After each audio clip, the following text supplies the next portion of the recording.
KPCC ಅಧ್ಯಕ್ಷರ ಬದಲಾವಣೆ ವದಂತಿ ವಿಚಾರ ಇದೆಯಲ್ಲ, ಸಾಕಷ್ಟು ದೊಡ್ಡ ಮಟ್ಟದಲ್ಲಿ ಚರ್ಚೆ ಆಗ್ತಾ ಇದೆ. ಇದೀಗ ಸಚಿವ ಕೆ.ಎನ್. ರಾಜಣ್ಣ ಕೂಡ ಸಚಿವಾಕಾಂಕ್ಷಿಗಳಲ್ಲಿ ಅಧ್ಯಕ್ಷರ ಆಕಾಂಕ್ಷೆಯಲ್ಲಿ ಅವರು ಕೂಡ ಒಬ್ಬರು ಅಂತ.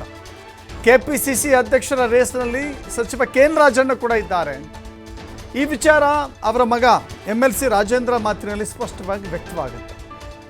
ರಾಜೇಂದ್ರ ಏನು ಹೇಳಿದ್ದಾರೆ ಅಂದರೆ, ನಮ್ಮ ತಂದೆ ಕೂಡ ಕಾಂಗ್ರೆಸ್ನಲ್ಲಿ ಹಿರಿಯ ಸಚಿವರಿದ್ದಾರೆ, ಯೂತ್ ಕಾಂಗ್ರೆಸ್ನಿಂದಲೂ ಕೂಡ ಪಕ್ಷ ಸಂಘಟನೆಯಲ್ಲಿ ದುಡಿದಿದ್ದಾರೆ, ಅಧ್ಯಕ್ಷ ಸ್ಥಾನ ಕೊಟ್ಟರೆ ಪಕ್ಷ ಸಂಘಟನೆ ಮಾಡ್ತೀನಿ ಅಂತ ಹೇಳಿದ್ದಾರೆ.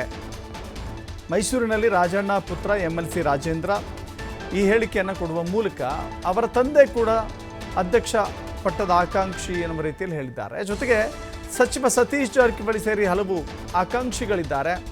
ಕೆಪಿಸಿಸಿ ಅಧ್ಯಕ್ಷರ ಬದಲಾವಣೆ ಹೈಕಮಾಂಡ್ ನಿರ್ಧಾರಕ್ಕೆ ಬಿಟ್ಟದ್ದು.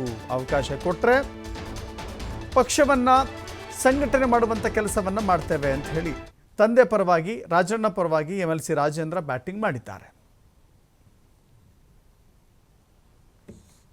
ಈಗ ಬದಲಾವಣೆ ಕೆಪಿಸಿಸಿ ವಿಚಾರ, ಬದಲಾವಣೆ ವಿಚಾರ ಮಾತಾಡೋಷ್ಟು ದೊಡ್ಡ ವ್ಯಕ್ತಿ ನಾನಲ್ಲ. ಅದಕ್ಕೆ ಹಿರಿಯ ಪಕ್ಷದ ಮುಖಂಡರುಗಳಿದ್ದಾರೆ.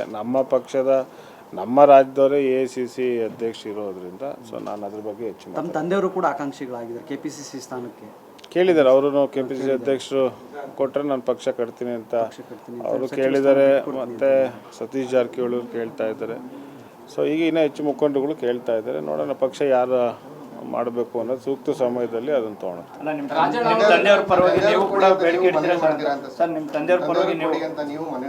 ಅಲ್ಲ, ಈಗ ರಾಜಣ್ಣ ಅವರು ಯೂತ್ ಕಾಂಗ್ರೆಸ್ಸಿಂದ ಬಂದಿರೋವಂಥವ್ರು. 1978ರಲ್ಲಿ ಯೂತ್ ಕಾಂಗ್ರೆಸ್ ಜಿಲ್ಲಾಧ್ಯಕ್ಷರು.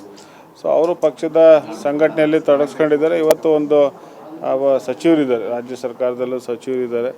ಸೊ ಒಂದು ಅವಕಾಶ ಕೊಟ್ಟರೆ ಪಕ್ಷ ಕಟ್ತಾರೆ ಅನ್ನೋ ಒಂದು ಭಾವನೆ ನನ್ನಲ್ಲೂ ಇದೆ. ಈಗ